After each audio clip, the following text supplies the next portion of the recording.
हाँ भाई, तो लास्ट एप्लीकेशन लोगों का पढ़ना क्या है, electric field to charge spherical shell. पहले सेल का मतलब समझो होता है।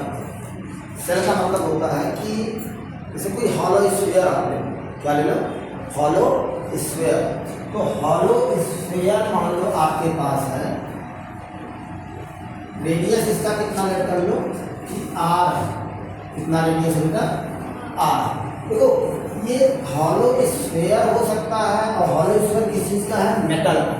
हम किस चीज़ का ले रहे हैं, मेटल का। अगर आपका कोई सॉलिड स्फीयर भी होगा that also considerable in this case. क्यों? क्योंकि जो चार्ज होगा वो, अगर किसी कंडक्टर को आप चार्ज दे रहे हो तो वो चार्ज कहाँ डिस्ट्रीब्यूट होता है, उसके सरफेस पे डिस्ट्रीब्यूट होता है। अब अगर हॉलो होगा तो हॉलो में अंदर तो कोई आपके पास मटेरियल है नहीं, तो अंदर जाने का चार्ज, अगर मान लो वो इंसुलेटर है तो कोई बात नहीं, अंदर जाएगा ही नहीं, और अंदर कैसा है, हॉलो है। लेकिन अगर कंडक्टर है, कंडक्टर केस में आप जानते हो अंदर चार्ज का डिस्ट्रीब्यूशन नहीं होगा, कहाँ होगा, केवल सरफेस पे होगा। कहाँ होगा, केवल सरफेस। लेकिन अगर यहीं पर आपका जो सॉलिड स्फीयर है वो कैसा हो, इंसुलेटर, तब उस केस में ये आपका डेरिवेशन एप्लीकेबल नहीं होगा। उसके लिए अलग डेरिवेशन होगा, अलग फार्मूला डिजाइन होगा, जो कि आपके सिलेबस में नहीं।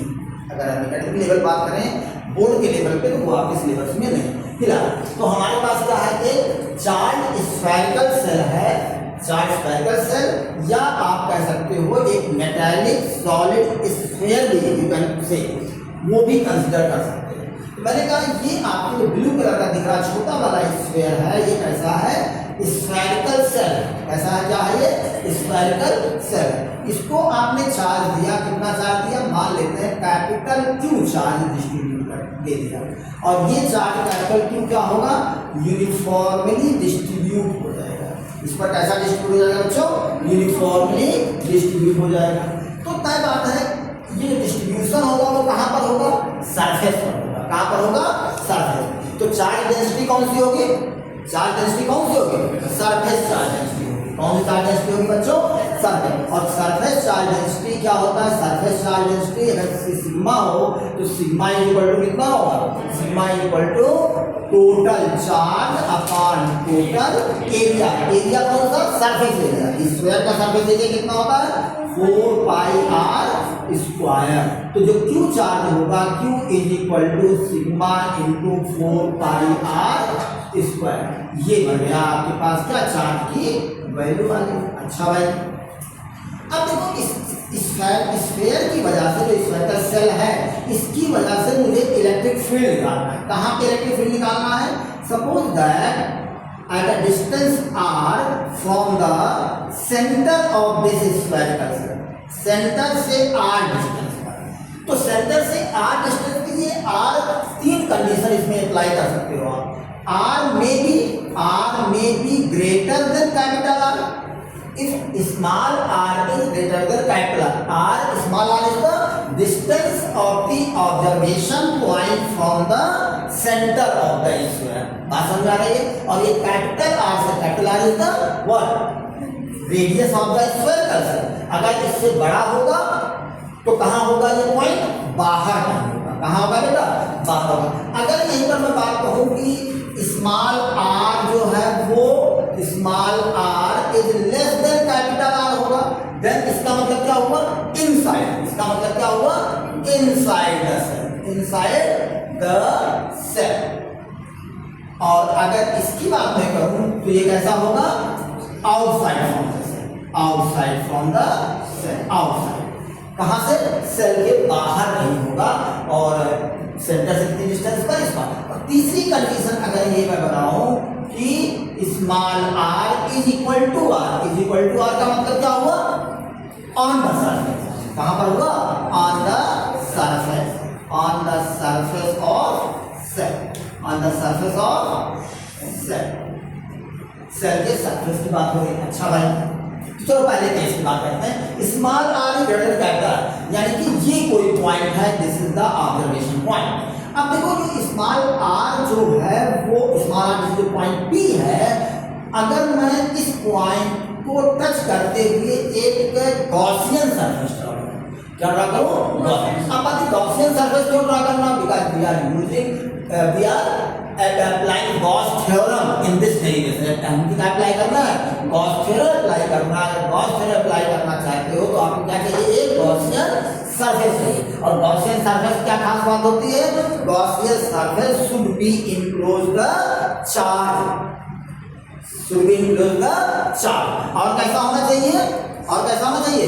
और सिमेट्रिकल होना चाहिए। चार्ज है उसके अराउंड कैसा होना चाहिए? सिमेट्रिकल। और कैसा होना चाहिए?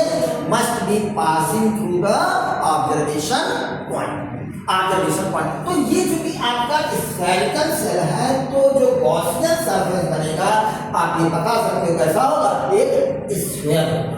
ये कैसा होगा? स्फीयर। कैसा स्फीयर? कंसेंट्रिक स्फीयर होगा। कैसा स्फीयर होगा? कंसेंट्रिक। कंसेंट्रिक क्यों कह रहा हो? बात समझ में आ रही है ना? कंसेंट्रिक होगा तभी ये आपका सिमेट्रिक होगा। ये बात समझिएगा। कंसेंट्रिक का मतलब समझते हैं ना कि जब दो चीजों का सेंटर कोइंसाइड करता है तो हम कहते हैं क्या? कंसेंट्रिक। तो ये कैसा स्फीयर है? ये कंसेंट्रिक स्फीयर है। कैसा स्फीयर है बेटा? कंसेंट्रिक स्फीयर है। तो ये आपने एक गॉस, ये क्या है? This is the Gaussian surface. क्या है बेटा? ये गॉसियन सरफेस। अब क्या करोगे? अब देखो बेटा, क्या हर जगह पर इस गॉसियन सरफेस के इलेक्ट्रिक फील्ड और एरिया वेक्टर का डायरेक्शन एक जैसा होगा?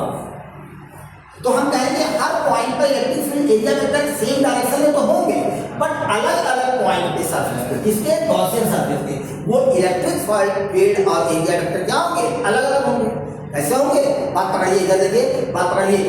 इलेक्ट्रिक फील्ड और एरिया वेक्टर क्या हर पॉइंट पर एक डायरेक्शन में होंगे? तो हम कहेंगे इलेक्ट्रिक फील्ड एरिया वेक्टर हर पॉइंट पर एक डायरेक्शन में होंगे, लेकिन इस स्फीयर के हर पॉइंट पर जो डायरेक्शन होगा दोनों का, वो एक डायरेक्शन तो होगा, तो ई और एक डायरेक्शन होंगे, लेकिन उनका डायरेक्शन क्या होगा? डिफरेंट होगा। हर पॉइंट पे कैसा होगा? डिफरेंट। मतलब क्या है समझिए, जैसे मैंने कहा अगर मैं इस पॉइंट में बात करूं तो इलेक्ट्रिक फील्ड डायरेक्शन कैसा होगा? ये होगा।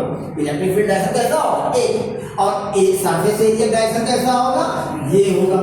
ये ऐसा होगा। दोनों सेम डायरेक्शन में है, लेकिन अगर इसी को मैं यहाँ पर ड्रॉ करूँ, यहाँ पर अगर मैं एक इनफाइनाइटली स्मॉल एलिमेंट लूँ तो एरिया वेक्टर डायरेक्शन कैसा जाएगा? ये जाएगा। और इलेक्ट्रिक फील्ड डायरेक्शन क्या होगा? ये होगा। तो देखो यहाँ पर ये इस डायरेक्शन में दोनों जा रहे हैं, और यहाँ पर कैसा जा रहा है? यहाँ पर बात की जाए तो कैसा? यानी वही मैं कह रहा हूँ क्या कि इलेक्ट्रिक फील्ड और एरिया वेक्टर यानी कि इनफाइनाइटली स्मॉल सरफेस एरिया जो हम ले रहे हैं, वो डायरेक्शन तो एक जैसे हैं, लेकिन अलग अलग पॉइंट पर डायरेक्शन कैसा हो रहा है? अलग अलग। तो ऐसे केसेस में हमें अगर इलेक्ट्रिक फ्लक्स निकालना है तो हम क्या करते हैं? वही कि इनफाइनाइटली स्मॉल एलिमेंट लेंगे। क्या लेंगे? Infinitely small element. और उस इनफाइनाइटली स्मॉल एलिमेंट से कितना फ्लक्स पास हो रहा वो निकाल लेंगे, और उसको उठा के क्या कर देंगे? इंटीग्रेट कर देंगे। तो इससे फ्लक्स कितना पास होगा? Flux through the infinitely small surface D phi E is equal to कितना होगा बेटा? E dot B A. और ये किसके इक्वल हो जाएगा? E B A cos of 0। Why? Because E and D A both are in same direction. तो E into कितना हो गया बेटा? D A. D phi E कितना आ गया बेटा? ई। नेट फ्लक्स कितना होगा? नेट फ्लक्स की बात की जाए, नेट फ्लक्स क्या होगा? नेट फ्लक्स की बात करोगे phi E is equal to close surface integral. यहाँ पे कंफ्यूजन होता है बच्चों को, क्या ये वाला ये भी इंटीग्रेशन का साइन होता है और एक साइन ये होता है इंटीग्रेशन का। इन दोनों में अंतर यहाँ पर सरफेस ये ऐसा अगर लिख दोगे जैसे सरफेस इंटीग्रेशन, ये प्लेन सरफेस के लिए होता है और ये ओपन सरफेस के लिए, और ये किसके लिए होता है? Close surface. तो close surface integral E into D A. E बाहर ले, क्या बन गया? Close surface integral of D A. D A किसका एरिया होगा? इस छोटे स्फीयर का या बड़े स्फीयर का? बड़े गॉसियन सरफेस का। कितना आ जाएगा बेटा? ये ई इनटू 4 पाई आर स्क्वायर। ये फाई इतना फ्लक्स पास होगा इसमें से, इस पूरे गॉसियन सरफेस से कितना फ्लक्स पास होगा? ये पास होगा। अब इसी फ्लक्स को हमें निकालना using Gauss theorem, but by using Gauss theorem net flux passing through this by Gauss theorem net flux कितना पास होगा बेटा, फाई। क्या कहता है ये, 1/ε0, 1/ε0 net charge enclosed by the Gaussian surface. कितना चार्ज इनक्लोज कर रहा है, Q चार्ज इनक्लोज कर रहा है इनको Q। और Q की वैल्यू कितनी है बेटा, Q है sigma into 4 pi r square upon ε0। ये हो गया कितना, फाई। ये हो गया आपका क्या, दोनों चीजें तो एक ही बातें कह रहे हैं। ये भी नेट फ्लक्स की बात कर रहा है, ये भी नेट फ्लक्स की बात कर रहा है। बात समझ आ रही है नहीं आ रही है, ये भी क्या हो गया, ये भी नेट फ्लक्स की बात कर रहा है और ये भी नेट फ्लक्स की बात कर रहा है। जब दोनों नेट फ्लक्स की बात कर रहे हैं, दोनों का क्या हो गया, इक्वेट करोगे। जब इक्वेट करो कितना मिल जाएगा, देखिए जब इक्वेट करोगे कितना हो जाएगा, इक्वेट करिए तो ये हो जाएगा E into 4 pi r square is equal to sigma into 4 pi r square upon इसके एप्सिलॉन 4 पाई से 4 पाई। तो E कितना आ गया बेटा, E आ गया sigma r square upon epsilon not into small r square. ये मिल गया हमको। इसमें क्या देखो ध्यान से, अगर आप देखोगे तो sigma is the constant, sigma क्या है, कांस्टेंट है। एप्सिलॉन नॉट क्या है, कांस्टेंट है। आर क्या है, कांस्टेंट। तो क्या स्मॉल आर कांस्टेंट है, नहीं। तो ये कह सकते हो कि इनवर्सली प्रोपोर्शनल टू क्या आ जाएगा, are capital R radius of the given spherical circle. इसका रेडियस क्या होगा, स्फीयर आपको दिया होगा तो फिक्स हो जाएगा। लेकिन जो ऑब्जर्वेशन पॉइंट होगा वो क्या होगा, यहाँ भी हो सकता है या बाहर कहीं होना चाहिए। अब बाहर कहीं भी हो सकता है, वेरिएबल है ना। तो इसलिए हम कहते हैं जैसे जैसे आप हमारा बढ़ाओगे इक्वल स्क्वायर लॉ फॉलो कर रहे हैं। तो ग्राफ प्लॉट करो तो ऐसा बनेगा, बताओ बेटा।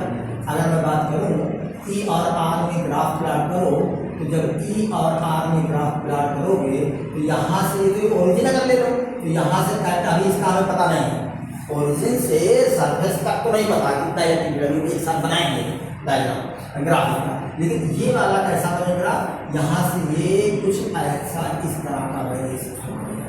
अगर मैं ये कहूँ कि ये कैपिटल है, यहाँ पे कितना R इक्वल टू क्या है, कैपिटल है इस पॉइंट पे, तो यहाँ पर कैसा जाएगा, ये inversely proportional to R square. So कर रहा है, बात समझ आ रही है। ये हो गया कहाँ पर, बाहर सरफेस। अब दूसरे केस में आइए, अगर मैं ये कहूँ स्मॉल r सेकेंड केस की बात करो, अगर आप small r is less than capital R, यानी इनसाइड, कहाँ पर, इनसाइड। तो इनसाइड का मतलब क्या होगा, देखो जरा समझो इस चीज को, जरा समझिएगा। तो इनसाइड में यानी कि यहाँ कहीं कोई पॉइंट ले लो इसके अंदर, इस सेल के अंदर, तो यहाँ कहीं मान लो पॉइंट लिया, तो अब गॉसियन सरफेस कैसा बनेगा, ये गॉसियन सरफेस बना कि नहीं बना, जो बताओ, ये गॉसियन सरफेस बना। ये भी कितना होगा, स्मॉल आर होगा, बट ये क्या होगा, लेस देन आर होगा। यहाँ पर क्या है, ग्रेटर देन आर है। ये कैसा है, ग्रेटर देन आर, और ये कैसा है, स्मॉल। अच्छा बताइए, क्या इससे कोई फ्लक्स पास होगा, इस वाले गॉसियन सरफेस से क्या कोई फ्लक्स पास होगा, नहीं होगा। क्यों नहीं होगा जरा बताइए, क्योंकि इसके अंदर कोई भी चार्ज इंक्लोज नहीं है। Since there is no charge enclosed by this Gaussian surface, so flux will be phi e कितना हो जाएगा बेटा, phi e is equal to 0. This is implies that E dot dA is equal to कितना हो जाएगा बेटा, 0. E dot dA 0 होने का मतलब क्या होगा, इसको इंटीग्रेशन भी कर दो चाहो तो this is implies that integration of E dA cos 0 is equal to 0. This implies that E into surface integral dA is equal to 0. बात समझिएगा। तो यहाँ से